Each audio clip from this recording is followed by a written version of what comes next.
ജീവനക്കാരുടെ പണിമുടക്കിനെ തുടർന്ന് കഴിഞ്ഞ കുറച്ച് ദിവസങ്ങളിലായി എയർ ഇന്ത്യ എക്സ്പ്രസിൻ്റെ സർവീസുകൾ മുടങ്ങുന്നൊരു സാഹചര്യമുണ്ടായിരുന്നു. പക്ഷേ ഇപ്പോഴും അത് സാധാരണ നിലയിലായിട്ടില്ല അല്ലേ?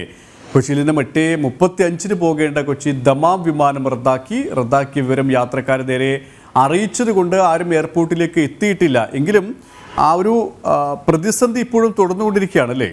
KP സുരേഷ്, വലിയ രീതിയിലുള്ള പ്രതിസന്ധി തന്നെയാണ് നേരിടുന്നത്. ഇന്നലെ കൊച്ചി നെടുമ്പാശ്ശേരിയിൽ നിന്നും പോകേണ്ട വിദേശത്തേക്ക് പോകേണ്ട 2 വിമാനങ്ങളും, അതായത് ദമാമും ബഹറിനിലേക്കുമുള്ള 2 വിമാനങ്ങളും അവിടെ നിന്നും വരേണ്ട 3 വിമാനങ്ങളും റദ്ദ് ചെയ്തിരുന്നു. അതോടൊപ്പം തന്നെ നെടുമ്പാശ്ശേരിയിൽ നിന്നും കൊൽക്കത്തയിലേക്കും ബാംഗ്ലൂരിലേക്കും മുംബൈയിലേക്കും പോകേണ്ട 3 വിമാനങ്ങൾ, ഡൊമസ്റ്റിക് വിമാനങ്ങളും റദ്ദ് ചെയ്തിരുന്നു. അതിന് പിന്നാലെയാണ് ഇപ്പോൾ ഇന്ന് 8:35 പോകേണ്ടിയിരുന്ന വിമാനം, ദമാമിലേക്ക് പോകേണ്ട വിമാനവും റദ്ദ് ചെയ്തിരിക്കുന്നു. ഇതിലെ ഏറ്റവും വലിയ പ്രതിസന്ധി എന്ന് പറയുന്നത് ഇവർക്കെല്ലാം തന്നെ കേരളത്തിൽ നിന്നും വിദേശത്തേക്ക് പോകുന്നവർ, അവർ ജോലിക്ക് വേണ്ടി പോകുന്നവരാണ്.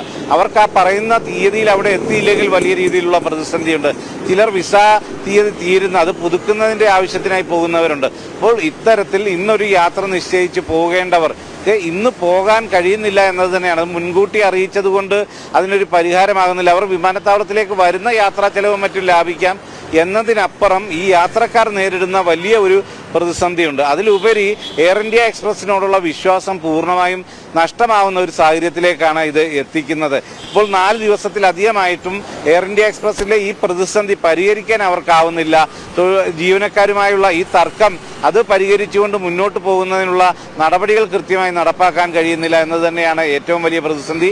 അതോടൊപ്പം തന്നെ പറയേണ്ടത്, ഇത്തരത്തിൽ യാത്ര മാറ്റിവെക്കാൻ കഴിയാത്തവർ പിന്നീട് പെട്ടെന്ന് ടിക്കറ്റ് ബുക്ക് ചെയ്യുമ്പോഴുണ്ടാകുന്ന അധിക ചെലവ്, അത് കഴിഞ്ഞ ദിവസം നമ്മൾ എയർപോർട്ടിൽ നിന്നും റിപ്പോർട്ട് ചെയ്യുമ്പോൾ തന്നെ കണ്ടതാണ്. 15,000 രൂപയ്ക്ക് എയർ ഇന്ത്യ എക്സ്പ്രസ്സിൽ എടുത്ത ടിക്കറ്റ് അന്നത്തെ യാത്ര ഒഴിവാക്കാൻ കഴിയാത്തതിനാൽ പെട്ടെന്ന് എടുക്കുമ്പോൾ, ഇന്ത്യയിൽ നിന്നും എടുക്കുമ്പോൾ അതിന് 48,000-ലധികം രൂപയാണ് ആവുന്നത്.